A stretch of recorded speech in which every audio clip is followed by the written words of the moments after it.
சிவனை வழிபட்டால் சீக்கிரமே வழி பிறக்கும், செய்யும் தொழில் பெருகும், மன எங்கும் வளம் கொழிக்கும். சிவனை வழிபட்டால் சீக்கிரமே வழி பிறக்கும், செய்யும் தொழில் பெருகும், மன எங்கும் வளம் கொழிக்கும். தேவதைகள் எல்லாம் வீட்டுக்குள்ளே நிறைந்திருக்கும், தேவதைகள் எல்லாம் வீட்டுக்குள்ளே நிறைந்திருக்கும். தடைகள் நீங்கிவிடும், புகழோடு பொருள் சேரும். தடைகள் நீங்கிவிடும், புகழோடு பொருள் சேரும். சிவனடியாரெல்லாம் காத்திருக்கும் நேரம் இது.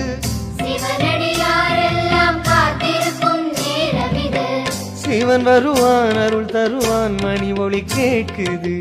சிவன் வருவான் அருள் தருவான் மணி ஒளி கேட்குது. ஜெய சங்கர ஜெய சங்கர ஜெய சங்கர ஜெய ஓ